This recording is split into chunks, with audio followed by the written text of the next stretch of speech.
Hello and welcome to the Evidence-Based Chiropractor. I am your host, Dr. Jeff Langmaid, and today we are talking about a super cool piece of research that came out just last year in the journal called Frontiers in Integrative Neuroscience. It's titled Spinal Manipulative Therapy Alters Brain Activity in Patients with Chronic Low Back Pain, a longitudinal brain MRI study. So if you geek out on brain changes after an adjustment, this episode is for you. There's a lot of clinical pearls here that are going to be interesting to see emerge. These are the seedlings of them that we're going to see emerge over the coming years in terms of changes in brain activity, which I think is a very, very exciting topic as we continue down the path of better understanding how an adjustment works. Before we get started, I want to say a few things about Jane. What's in a name? You ask everything.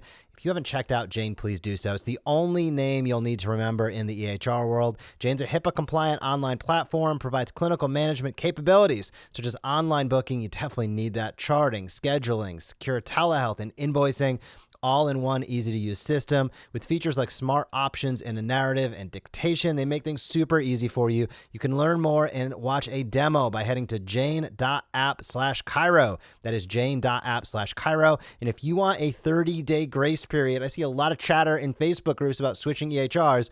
If you want to switch over to Jane and grab a 30-day grace period, Evidence-Based Chiropractor 2021. Evidence-Based Chiropractor 2021 is the code that you can use to get 30-day grace period as you get up and running. Check it out. You will be glad you did. As I said at the top, today on the research side, talking about brain activity, and we're talking about changes in brain activity after an adjustment. So some of the background here, we know spinal manipulative therapy helps reduce chronic low back pain. There's no question about that. We talked about that a ton of times and we'll continue to do so. However, the underlying mechanisms of pain relief and the neurological response to an adjustment seem to still be about as clear as mud. So that's where it's great that studies like this continue to showcase things. So what they did was they take brain MRIs for two groups of people. Group one was at 3 time points before an adjustment, after the first adjustment session, and after the 6th adjustment session. So two groups of people here. Again, MRIs taken before an adjustment, after the first one, after the 6th one. That's one group. The second group, the healthy controls, did not receive any adjustments whatsoever and only received one scan. So before the spinal manipulation, before the adjustment, there was no significant differences in brain activity between groups 1 and 2. So we're starting lines the same place, in other words.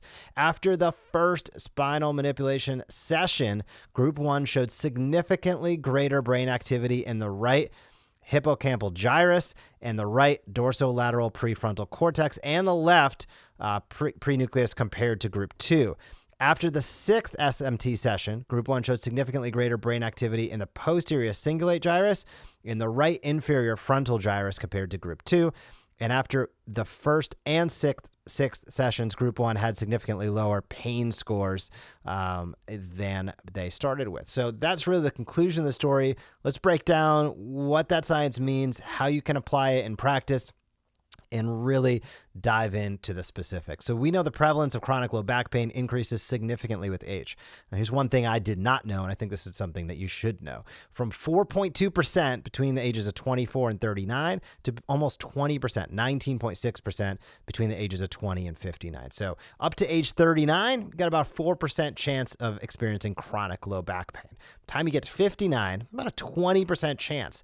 So that is pretty crazy. That is a 4-fold increase between the ages of 24, 39 and 20 and 59.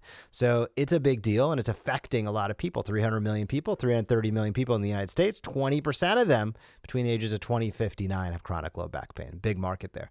Spinal manipulation not only helps to reduce pain, but also improves the physical functioning of patients with chronic low back pain. They state that in this paper, and I love it because you look at papers 10, 15 years ago, these statements weren't there. At this point now, as they're stating in the beginning of the study, hey, we know this helps reduce chronic low back pain, as if it's a given. And it is a given, but if you look online, there's still a lot of confusion and a lot of, let's say, maybe not conspiracy theories, but there's people that do not believe it. It's a sham. It's only about, and it's just not true. The studies continue to reinforce that and continue to build the knowledge base that we know what chiropractic can help with. We're continuing to learn the extent of what it can help with, but we certainly know the basics. Chronic low back pain is one of those. Now, all participants in this study were in the prone position, and they were taken on the same 3T MRI system. So same 3 Tesla system. All the patients were in the prone position, kind of your standard MRI. Now, at baseline, before the adjustments were given, there was no significant differences in brain activity between group 1 and group 2. Talked about that earlier as we kind of gotten started. So everything started out the same. So what the researchers found was that alterations to the DMN. So you might be saying, what the heck is the DMN? And that is a really good question. The DMN is the default mode network. The default mode network. I'd never heard of that before, but it was cited in this study. Alterations to the DMN have previously been reported in patients with chronic low back pain. The DMN consists of 3 major subdivisions in the brain: the ventral portion of the median prefrontal cortex, the dorsal portion of the medial prefrontal cortex, and the posterior cingulate cortex and adjacent prenucleus. This network functions to regulate emotions and retrieve memories. So think about this. Alterations to the DMN, we just said, previously reported. Then we broke down, well, what is the DMN consist of? 3 major subdivisions: ventral portion of the medial prefrontal cortex, dorsal portion, as well as the posterior cingulate cortex. This network functions to regulate emotions and retrieve memories. The tie-in between chronic low back pain, emotions, and memory. That's powerful. I've never seen that laid out in a study before, and I think that's super powerful. We need to be very, very aware of that. We know when people talk about a biopsychosocial model, it's been popular the last few years. Some people poke holes in it, some people fully believe in it, but there's a psychological component to this, and I don't think there's any question about that. It's not that the pain is made up, but when we see that this is, altering, chronic low back pain alters the exact regions of the brain that function to regulate emotions and retrieve memories, that's really, really important, because we talk a lot, and I see this time and time again, this sort of sensitization. People have fear of movement. We see all of these things in our movement analysis, is how we go about things. When we literally watch people moving around, and there's reasons for it, and it ties right into their neurology. The researchers found, quote, "Therefore, our results support the notion that activity in the DMN is a neural correlate of chronic low back pain, and the DMN may be involved in the analgesic effect of spinal manipulative therapy and the brain responses to pain management in patients with chronic low back pain after an adjustment is given." So really, really impactful. So they're saying not only, let's set the baseline, right? Not only is the DMN really, really important to chronic low back pain, it's a big component of it, but what they're suggesting is there can be changes to that based upon an adjustment given. Direct right there. That's so powerful. They also found our study detected greater activity in the thalamus in patients with chronic low back pain after SMT compared to healthy controls, indicating the subcortical structures may also be involved in the response of the brain to pain. So pain affects those subcortical structures, and we've seen a lot of this come up, especially in recent studies. Again, years ago, these studies, man, trying to think about that, you try to show this study to a chiropractor in the 70s, they'd probably fall down. Forget about the 1920s or 30s. The ability to analyze what's going on in the brain after an adjustment given is incredibly impactful. And as I said at the beginning, the papers like this, these are the seeds by which our knowledge is going to grow tremendously over the coming months, years, and decades. And to me, that is super exciting. The more that we learn about, for lack of a better way to say it, the neurology of chronic pain. How does it affect the brain and body? Where's that connection? What's the push and pull? And then the secondary piece of it that's really impactful for us as chiropractors, how can we influence that? And the more that we learn, and the more I continue to see in the research, hey, biochemical markers are changed after an adjustment is given. Cortical drive can change. The spinal pathways can be influenced. And things, and brain activity ultimately in the DMN network can be influenced by what we do by delivering a chiropractic adjustment. That is super, super impactful, because again, you think about the other side of this. Sometimes I think we take it for granted that, yeah, an adjustment's great, get them moving. Okay, they're going to get a crunch, so to speak. But let's really take into accord the effect that we're having, the effects that we're delivering.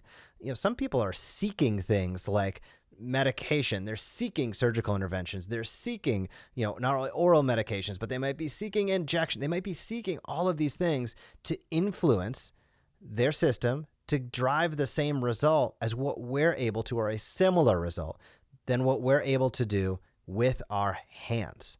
And without any of those risks, those potential side effects, those dangers of all of the other things available and on the table to them, that's incredibly powerful. And for many people, that's life-changing. As we come out of this opioid epidemic, as we come out of a haze of over-medication for years relative to chronic pain and non-cancer-based pain, the ability to showcase studies like this and the ability to take advantage of this new research is incredible. These researchers concluded by saying, quote, "In conclusion, our study identified significant alterations in the brain activity in the DMN regions of patients with chronic low back pain after SMT treatment. In addition, our data support activity in the DMN as the underlying neural correlate of chronic low back pain, and alterations to the DMN may be a potential neuroimaging biomarker for assessing brain responses to back pain management." That paragraph says it all. Ultimately, there's a lot that we still have to learn about how an adjustment works, and specifically about how it affects the brain, how it affects the neurology, quote unquote, of the entire individual. Part of the challenge with that is we are dynamic beings, and thought, especially when we get into biochemical markers, changes in brain activity, we're really dynamic. Things happen quick. And to be able to quantify that, to be able to study that, it's an exceptionally difficult task. But it seems like researchers are getting there and are up to the task. They're taking advantage of the newest technologies like MRIs, like functional MRIs. They're taking advantage of the opportunity to showcase conservative, non-drug, non-surgical solutions for people struggling with chronic pain. And if we come really full circle to where we started, there's millions of those individuals. There are probably thousands in your community. If you live in a large community, there might even be hundreds of thousands. There are tens of millions of those individuals living just here in the United States, never mind worldwide and abroad. So the market is there.